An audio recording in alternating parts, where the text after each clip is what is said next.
Welcome to the Bleep Bulimia podcast with guest Regina Andler, life strategist. Hi, everyone out there. I am Lorianne. I am the host of Bleep Midlife Bulimia. And today my guest is Regina Andler, and she is a life strategist, and we're going to be talking about positivity. Thanks so much for being here, Regina. Thanks for having me here, Lorianne.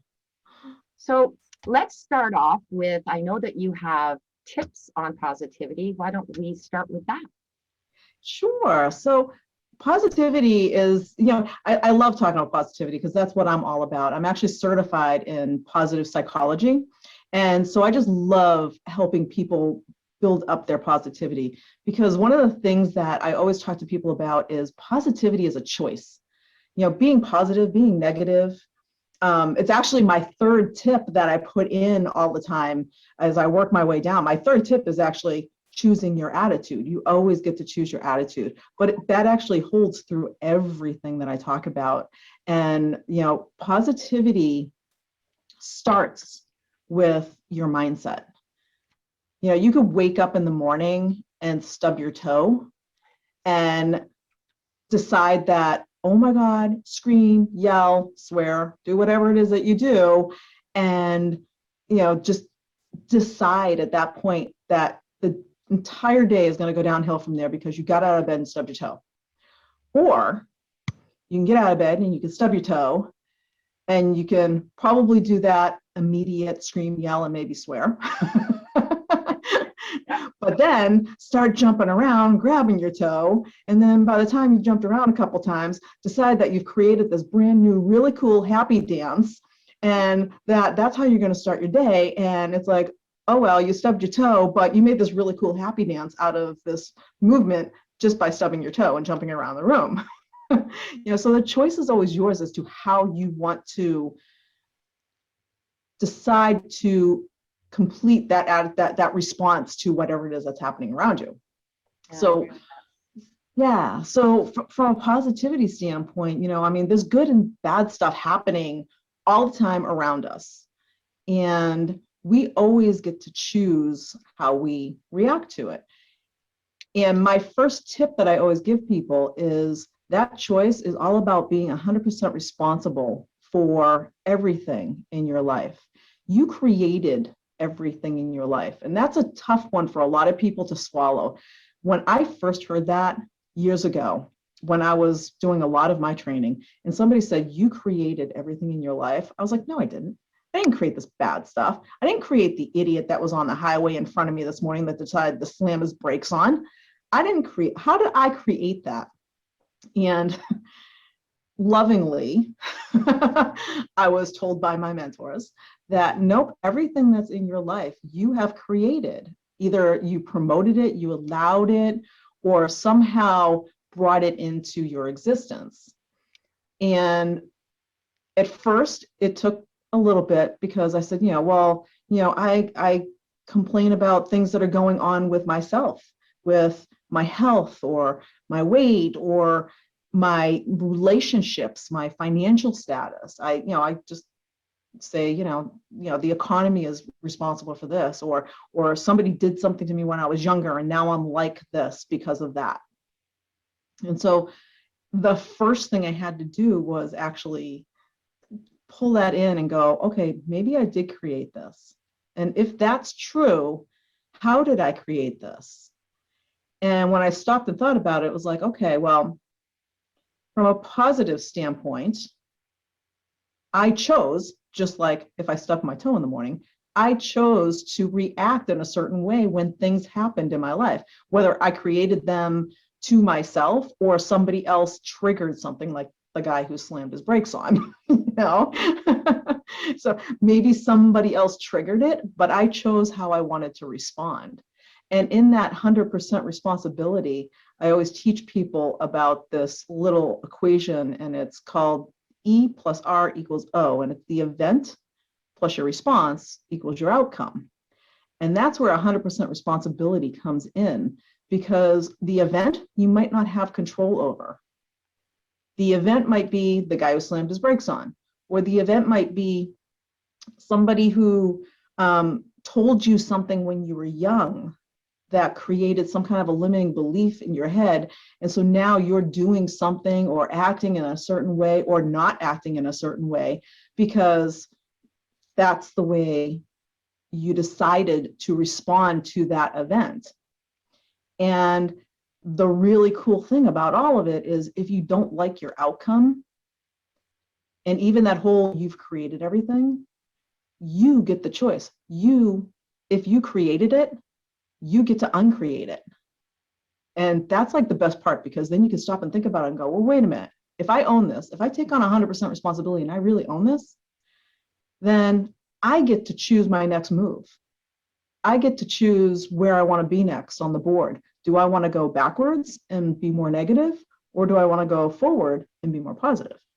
So just to interject quickly, because I remember when we were speaking previously, one thing I really like about, which really is in line with what we're talking now, is you said there's two things, remember, that we were born with, and everything else is we sort of create, so to speak, or how we react is how we create it. So why don't you share with our listeners what those two things are? Exactly. In everybody's life, when we're born, we are only born with two real ingrained fears. And that is the fear of falling and the fear of loud noises. Everything else we've created in our mind from something. And it could be something that came from something when you were so young that you don't even realize where it came from. You know, maybe somebody dropped you as a baby and something happened.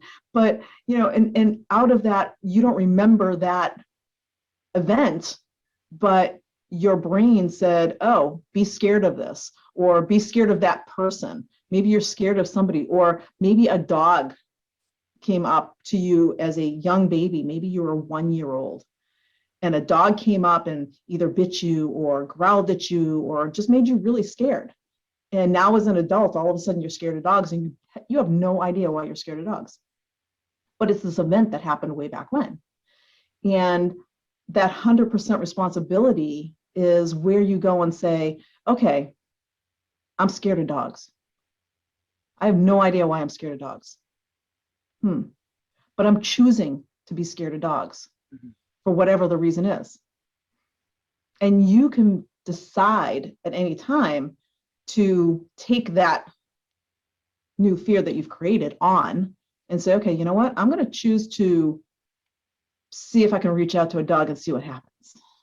And then all of a sudden, of course, you want to make sure you go up to a friendly dog. And then all of a sudden you make that choice to make a change and say, okay, I'm going to test this out. And, you know, maybe your next door neighbor has this new puppy and you go over and all of a sudden this puppy, you're kind of a little tense and leaning back, and because you have this negative limiting belief that, you know, dogs are bad because something happened. I don't know why, but I'm scared of dogs. And then all of a sudden this little puppy comes over and just starts jumping on you and licking you and wanting to play and doing all this stuff. And you're like, wow, not all dogs are bad. And all of a sudden you start rewiring your brain and those beliefs start falling away because you've decided to own it and take on that responsibility and change your response to how you act in front of the dog. It's interesting that too, when you're saying like one dog. So me, it was one horse when I was, 8 years old, I guess, when we were in Wales, and kept running back into the barn and almost took my knee off. And it wasn't until I was 52 that I got back on a horse. Yet I put my kids through horseback riding because I didn't want them to have the same fear. But it was that one horse. It would be like, oh, that one person hurt me, so nobody's nice. And there are some people who feel that way if they've been, the lack of trust, then all of a sudden the lack of trust is spread out to everybody. But it's right. Not everybody. So very much so. And like you said, it's the way I reacted instead of getting back on the horse, as I say. Took me a while, I did, but you can, and it wasn't scary once oh wow, this is fun, so that's awesome. So yeah, you come to a realization that all of a sudden it's like, I'm going to try this again. And you sent your kids through, which means that somewhere in your head you knew it wasn't bad. You just somewhere in your head, you knew that it wasn't a bad thing. Otherwise, you would have never let your kids do it. exactly. And you knew that, but for you still, it was like, all right, I'm gonna let them go do it, but I'm not quite so sure I want to go there yet. And we have that with everything. So seeing as we have our listeners, a lot of them have bulimia, it's the same type of thing with the relationship with food and the fear of food, which could have come from a comment from somebody. I was told I was sort of saying it was sort of weird. I was told I was fat when I was a kid, but it was more like because I was about, a head taller than everybody else. So I weighed more. Um, I didn't associate it with diets because at that age, what was that? I didn't even associate it with food. I just associated I was a big kid. That was it. But was that something that ingrained with me and feeling my lower self-confidence because of it, moved on into, and then it can fester into other things and move forward. So that's where again, a look back, like you were saying, try and see if you try a food, it's not that bad. And tomorrow you didn't gain that 10 pounds you think you're going to gain. It's baby steps, but definitely what you're saying can be definitely related to food as well. Yeah, absolutely. And especially when you have something where it becomes a habit. So when you have something that you do, even your fears become habit. It's you're still scared of whatever it is, whether it's a fear of food or whatever it is. Over time, it's kind of like you don't want to let go of it because it's become a habit. It's become part of your comfort zone. And as it becomes part of your comfort zone, knowing that when you step out of your comfort zone, it's the whole point of stepping out of your comfort zone is usually uncomfortable, and people don't like to be uncomfortable. But as soon as you make that step and go, okay, well, I'm going to try that one food, and just stop at that and be good with it. But back to what you were saying is that's where that 100% responsibility comes in, because if you own what it is that you're doing with the food and you own that fear of food, if it's a fear that was brought on because somebody said you were fat as a kid, or maybe you grew up with a scarcity of food and there was never enough food. So now there's plentiful amounts of food, and you go there because there's so much food there. Or something else happened. It might not even have anything to do with food. That's the whole thing, is that stuff that happens in those beliefs that we bring into our lives, sometimes they have nothing to do, our reactions have nothing to do with the event that actually happened. Agreed. And at that point where you decide to take the 100% responsibility, that's where you go, you know what? Yep, you're right. This is what's going on. And I'm now doing this. But I'm going to own it. And I'm going to start taking those baby steps to get out of my comfort zone, because any change that you have to make is going to put you out of your comfort zone. And so instead of going, okay, well, just stop. For years, when I was 12 years old, everybody in my family smoked cigarettes. When I was 12 years old, I started smoking cigarettes because that's what everybody did. And then I got into junior high and into high school, and the cool kids smoked cigarettes. So I smoked cigarettes. So I kept smoking cigarettes. And, all my family did. So it was the thing to do. And I knew that cigarettes weren't good for me. But now not only do I have this, habit, and it's not just the nicotine from a cigarette, it's literally the habit of, it's morning, I'm going to have a cigarette with my coffee. Oh, it's after a meal, I'm going to have a cigarette after the meal, because that's what I do. And so it wasn't just about breaking an addiction like the nicotine piece of it. It was breaking that habit. So even if it's a food thing, this is what you do, and you're used to doing it. However that translates for you, whatever those actions are, you're used to doing it. And now you're just used to it, so much so that it's become habit. And a habit is something that you do unconsciously. A true habit is something that you don't even think about. You just reach for it. You just go do it. So you have to start by consciously thinking and saying, okay, I'm going to own this 100%. That means I need to first stop and think, what is it that I'm doing? Yep. In all fairness, because the whole cigarette thing I can relate to, and the thing is that even you're aware of it, and it's still a difficult thing for the habit to break. And you're right. Some of the people that I've spoken to who are struggling with bulimia, they now perceive it as a habit. And when you say it's a habit, but you also have to watch it, you just don't lean towards that. Oh, well, it's a habit. So, but habits usually have an underlying thing as well. I don't think that whether it's smokers or drinkers or whatever, that it becomes a habit, because some people, they're not really alcoholics, so to speak, but they're used to having their wine after dinner on a regular basis. And then, so that's a habit. It's, you can either say, okay, well, it's a habit and that's it, or you can say, well, there's a habit, but there's got to be something behind it as well, and or a way to, like you said, own it and realize that this, it's not easy is what I'm saying, to even break a habit, even if you're aware that it is. Do you have any maybe like tips on that, on you know, because having quit cigarettes, we maybe need that one. So actually I do, because I work with a lot of people on habits, and habits are a big thing because they're a big part of our life. And because of habits, you know, one of my goals is to help as many people as I can bring more harmony and balance into their life. And a lot of the harmony and balance is not there because of habits that they just can't shake. And the newer studies that are out right now, it used to be, you know, you see all this stuff saying 21 days to break a habit, 28 days to break a habit, all this stuff. The newest studies that are out say that the average right now is 66 days. And it can be as much as like 200 something days. It all depends on what the habit is. And all depends on how ingrained it is and where it's coming from. So if it's a habit that was caused by an event or something that happened, that needs to be addressed first. It's like, well, why am I doing this? Why do I have this habit? For me, smoking, everybody in my family smoked. I grew up, you know, from the time I was born. My mother smoked when she was pregnant with me. You know, from the time I was born, you know, until well past the time I quit, my parents still smoked.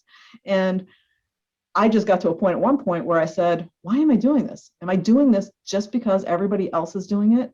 And because, oh, you know, I got to a point since I started at 12 where one of those limiting beliefs was the cool kids smoke. So if I stop smoking, I'm no longer one of the cool kids. Yep. So I related what I was doing to these limiting beliefs that had nothing to do with smoking. They really were just like, oh, but I want to be a cool kid. Well, I can't be a cool kid if I don't smoke. So I'm going to have to smoke. Yeah. And so the same thing happens with a lot of habits. And I got to a point where I'm sure a lot of your listeners do with the food as well. I tried to stop and it worked for a little bit. And then I went right back to what I was doing again. And it took me a good, at least 3 times of really trying where I made it my best effort. And then something happened.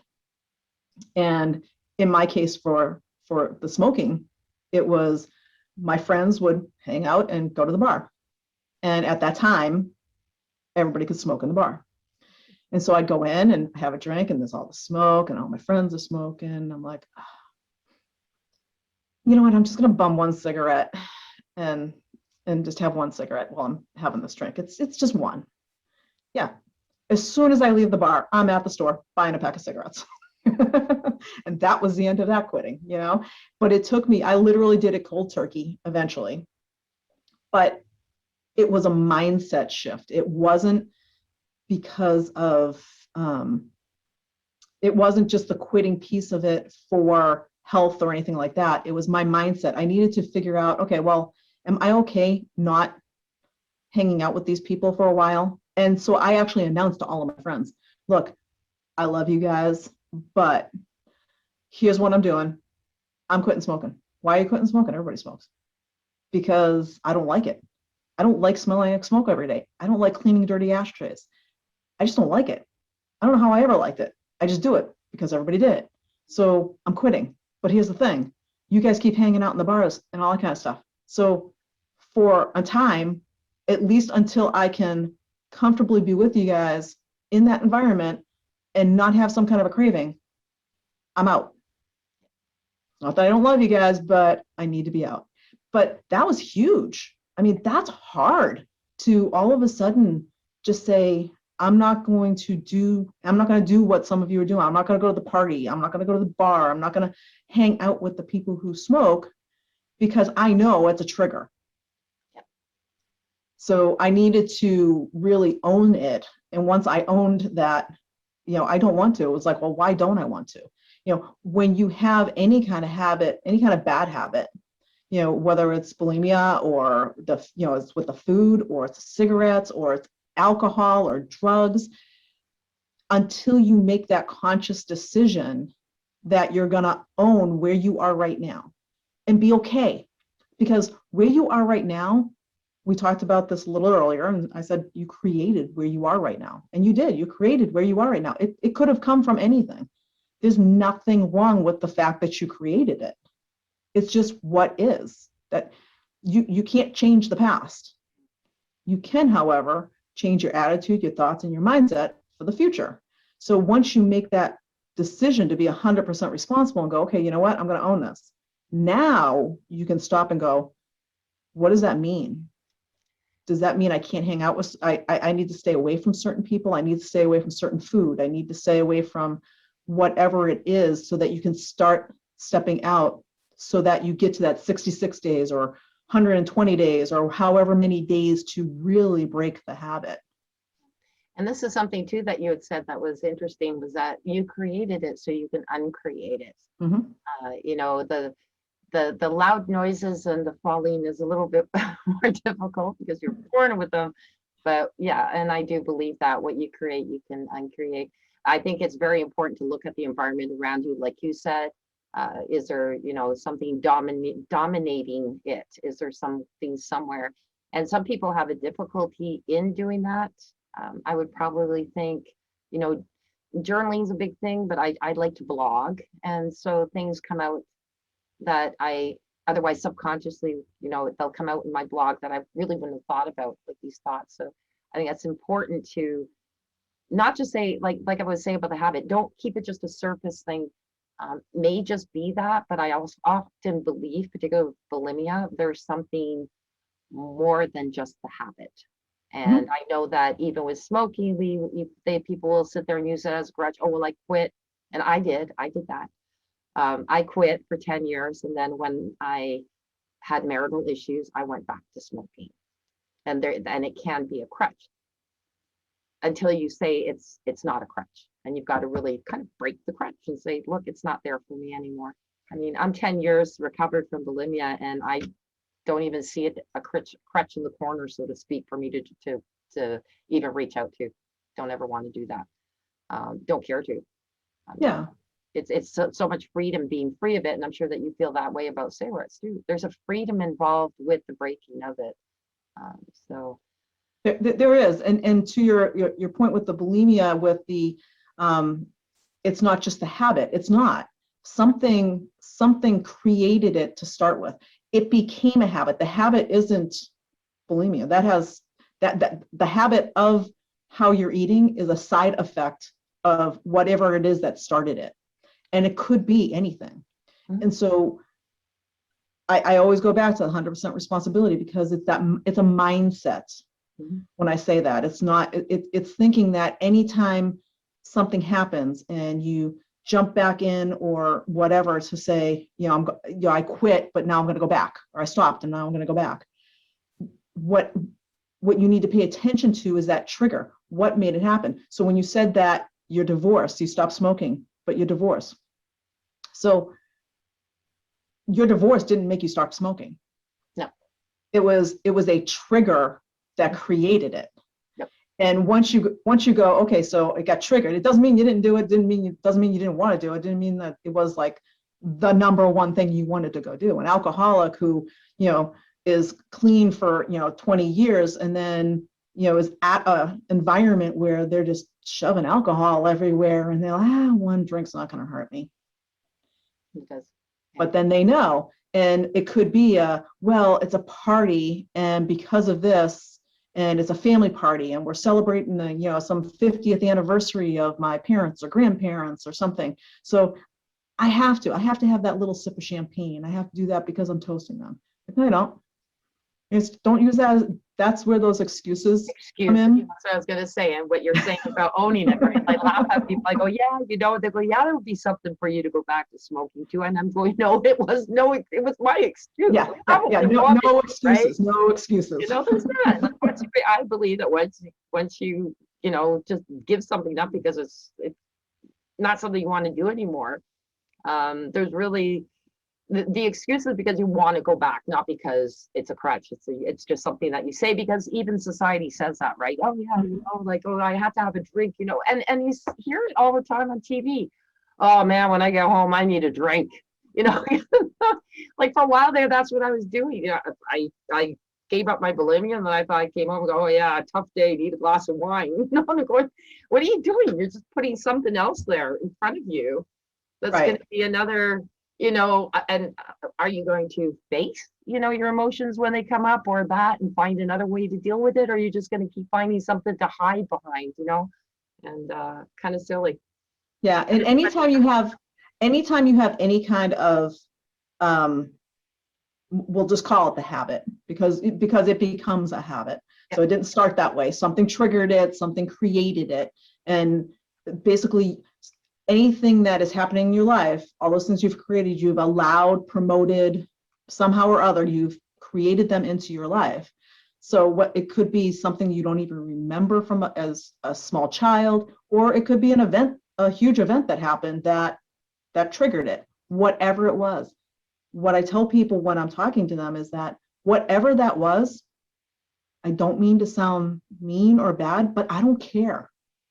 I don't care what created it. I care that you recognize what created it so you can let it go, but you can't change the past. There's nothing you can do to change that. All you can do is change your attitude and your mindset to the present into a more positive one. So you create that positive thought. So especially when you have a negative habit that you're trying to get rid of, you need to create a positive. So counterbalance it with a positive habit. Mm-hmm. So you hear smokers all the time saying, okay, well, I'm going to chew gum, or I'm going to go do something. I know people who have recently quit smoking that have started running, and that's what they do. Every time they feel they need a cigarette, they're like, I got to go for a run. So they're getting rid of a bad habit and creating a good habit in place of it. So, and that helps with you as you're transitioning through. When I quit smoking cigarettes, I did the cold turkey thing. And I'll tell you, it wasn't pleasant. I was miserable. I was going to say, you have people going, I don't want to be around you today. All those people who were like, all those people that I said, hey, I'm not going to be able to hang out with you. Here's what I'm doing and stuff like that. Anytime they saw me, if I was in a mood, it would be like, no, we're good having you not at the bar tonight. That's okay. It's interesting that you're saying about, you can't go back to the past. And I think I probably mentioned to you before, but if not, but to the listeners, I love this one person who said this. You can't go back and get that glass of milk from yesterday. You can't reach out for the glass of milk of tomorrow. What you have is your glass of milk here right now. And I just love that because it's so true. I mean, you can pick different things, but I like that glass of milk. It's true. What you have yesterday, you can't go back to. And, I mean, of course, unless you leave it in the fridge and you can go back to it. But in fairness, you can't pour that glass of milk yesterday and you can't pour it tomorrow. You pour it today. So I think that's a good point and start today and own what it is that you have today. So do you have any final tips for our listeners in regards to this? Yeah, well, my biggest tip for anybody would be, especially for your listeners, is that with the food, if there's something triggering it, pay attention. So first off, pay attention and see if you can recognize, and that might be journaling. That might be, okay, I wanted to go and do this. I wanted to go eat this food. I wanted to go, do whatever you do. Stop, take a pause, take a few breaths, and go, where did that come from? What caused? Did something trigger it? Did something happen today? Did my boss yell at me? Did the kids repeatedly not clean their room when I've told them 1,000 times to clean their room, and it just made me so angry that this is where I'm going? What triggered the event of wanting the food. Mhm. And when you can stop, now you actually have the opportunity to start making those choices. You don't have a choice. You can't make a choice if you just plow right through without thinking. You have to actually stop and pay attention to what's going on. So the first thing is stop and pay attention. And then once you recognize it, when you stop and pay attention, you have now taken 100% responsibility because you stopped and paid attention. That is the first step. And then figure out where that's coming from. Stop all that blaming and complaining. And even if you're blaming yourself, a lot of us beat ourselves up. When I couldn't quit smoking the first couple of times, oh man, I beat myself up to a pulp. I was just, and that actually made me smoke more. Yeah.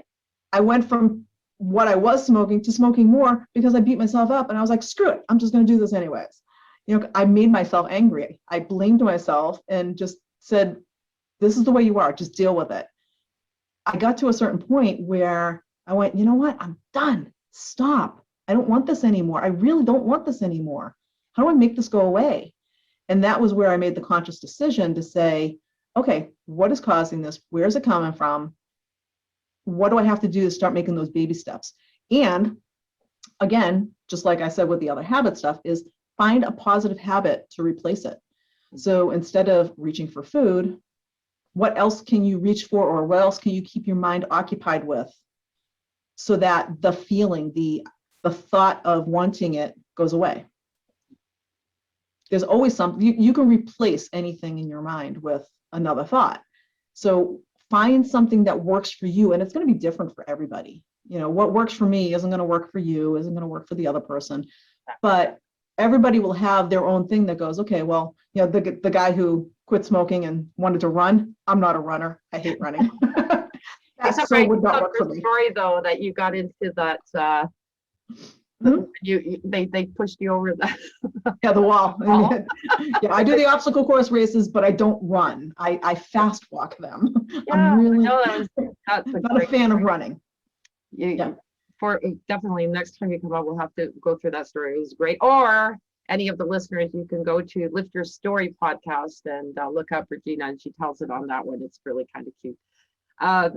So where can they reach you, Regina, for anybody listening who would like to reach out, wants to know more about, positivity and other pointers that you have to give to them?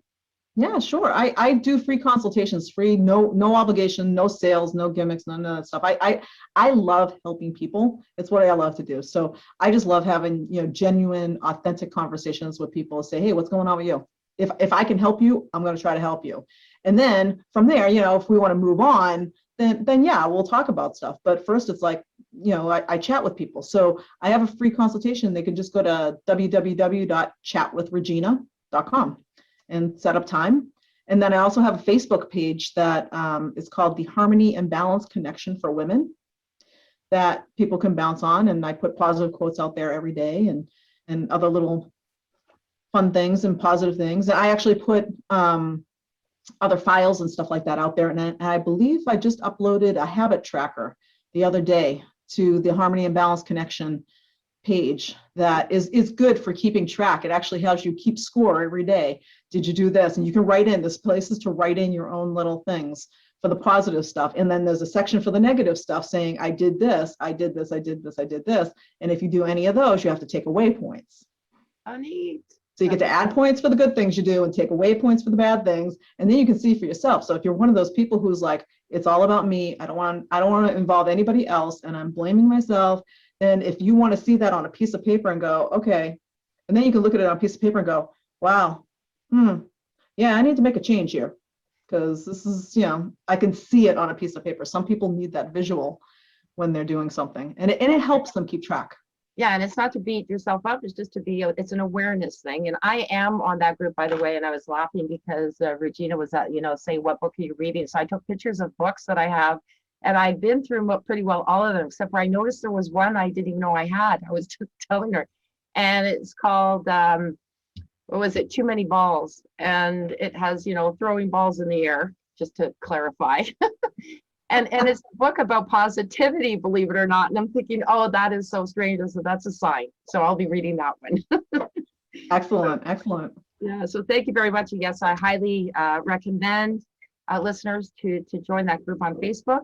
And as I close off, I just wanted to remind you that, as a bulimia recovery coach, I also am out there. And as far as reaching out, I have a few people that do. I'm 24/7. If you need to message me, you can find me as Lorianne Campbell on Facebook. If it's Messenger, and there's also my phone number on there if you need to make a phone call. And I always say, whether you are still purging or not, I still want to hear from you. Doesn't matter what, and I'm there to listen. And I have a book out, How to Have Your Cake and Not Eat It All Too. It is a bit of a guide just on how to recover from adult bulimia. Remember, we want to bring awareness to the fact that bulimia is not just for young people. It does exist in midlife. So, and Regina, thank you so much for being here. Really appreciate it. Thanks for having me here. It's so awesome that you have this forum out here for everybody. Thank you. All right. Take care. I'll be in touch. Bye-bye. Thank you for listening to this episode. Be sure to visit me at bleepbulimia.com.